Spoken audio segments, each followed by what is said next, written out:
Imagine o paciente chegando ao consultório com um ganho de peso progressivo, principalmente no tronco, rosto arredondado, fraqueza muscular, pele fina e pressão alta.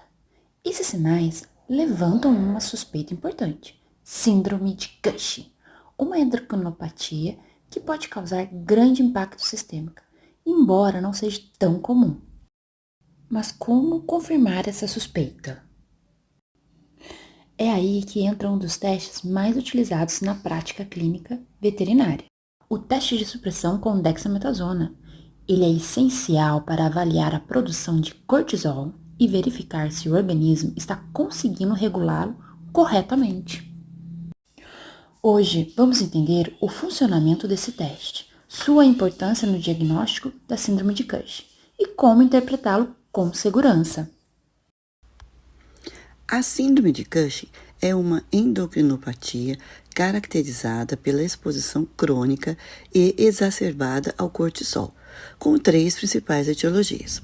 A forma mais prevalente é a Cushing hipófise dependente, resultante de um adenoma hipofisário secretor de ACTH, que é o hormônio adrenocorticotrófico.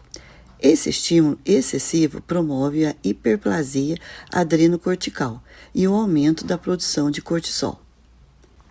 A segunda apresentação é a Cushing adrenal, independente do eixo hipotálamico-hipofisário. Nesse cenário, um tumor adrenocortical, seja um adenoma ou um carcinoma, sintetiza cortisol de forma autônoma.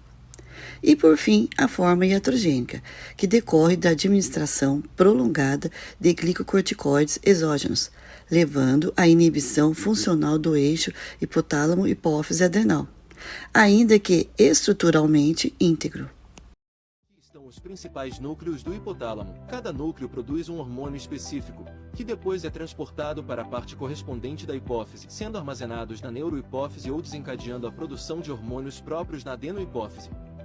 Exemplificando com o eixo da glândula adrenal, em condições normais, o hipotálamo secreta CRH, que estimula a adenohipófise a liberar ACTH, levando à secreção de cortisol pelo córtex da adrenal. Se houver um aumento de cortisol no organismo, por qualquer motivo, ocorre um feedback negativo, diminuindo a produção tanto de ACTH quanto CRH.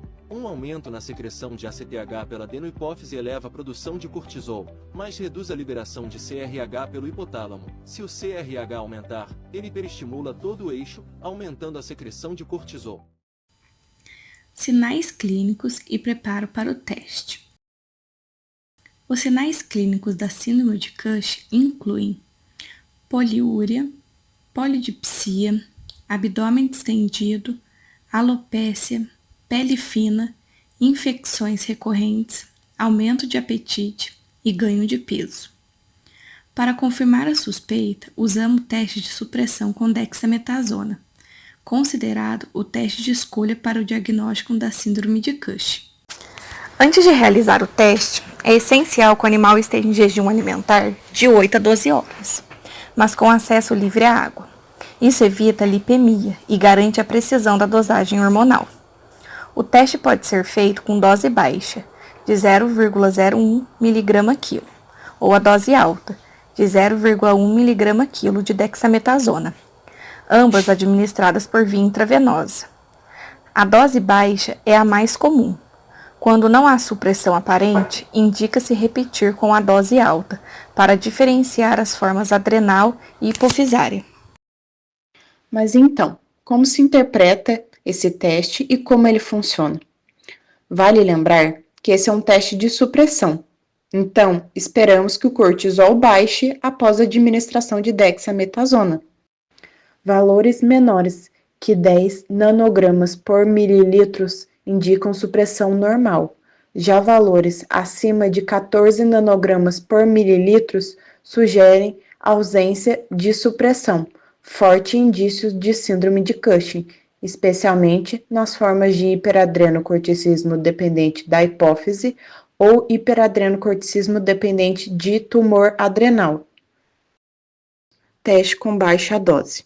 A administração de uma dose baixa de dexametasona tem como objetivo avaliar a capacidade do eixo hipotálamo-hipófise adrenal de suprimir a produção de cortisol. A mensuração do cortisol sérico é realizado em 2 momentos, geralmente 4 e 8 horas após a administração. A interpretação dos resultados baseia-se nas seguintes diretrizes. Concentração de cortisol menor que 1 micrograma por decilitro considera-se uma resposta normal, sendo, portanto, incompatível com hiperadrenocorticismo. Concentração entre 1 e 1,4 microgramas por decilitro, resultado inconclusivo, podendo ser necessário o uso de exames complementares ou a repetição do teste. Concentração maior que 1,4 microgramas por decilitro e redução inferior a 50% em relação ao valor basal, sugere doença hipofisária dependente. Concentração maior que 1,4 microgramas por decilitro e redução superior a 50% em relação ao valor basal pode ser compatível com hipófise dependente ou tumor em adrenal, não permitindo distinção definitiva entre as duas formas. Teste com dose alta. Este protocolo é indicado nos casos em que o diagnóstico de hiperadrenocorticismo já foi estabelecido e há necessidade de se distinguir entre hipófise dependente e tumor em adrenal. A interpretação baseia-se na sensibilidade do eixo hipofisário à supressão induzida por doses mais elevadas de dexametasona. Concentração de cortisol menor que 1,4 microgramas por decilitro em 4 ou 8 horas, ou menor que 50% em relação ao valor basal, resultado sugestivo de doença hipofisária dependente. Concentração de cortisol maior que 1,4 microgramas por decilitro com mais que 50% do valor basal, o resultado é compatível com hipófise dependente ou tumor em adrenal, sendo necessária a realização de exames adicionais, como diagnóstico por imagem, ultrassonografia abdominal ou tomografia computadorizada para confirmação. O exame é feito no Imulity da Siemens, um equipamento de quioluminescência. As amostras são identificadas por código de barra e os resultados são processados e enviados para um sistema digital. Falando sobre interferências, apesar de ser uma ferramenta muito poderosa, o teste pode sofrer algumas que geram falsos positivos. Entre elas estão as doenças comórbidas, como diabetes mellitus, ou então o estresse agudo físico ou emocional. Também deve-se tomar alguns cuidados com os medicamentos, especialmente os corticosteroides, os ritmos fisiológicos e alterações hormonais ao longo do dia. Também deve-se levar em consideração erros laboratoriais, como falhas na coleta ou conservação das amostras. Por isso, a interpretação dos resultados deve ser feita com cautela, levando em consideração o histórico clínico, exames complementares e individualidade do paciente. Então, podemos concluir que o teste de supressão com dexametasona é acessível, rápido e extremamente útil, mas sempre dentro de um contexto clínico bem avaliado.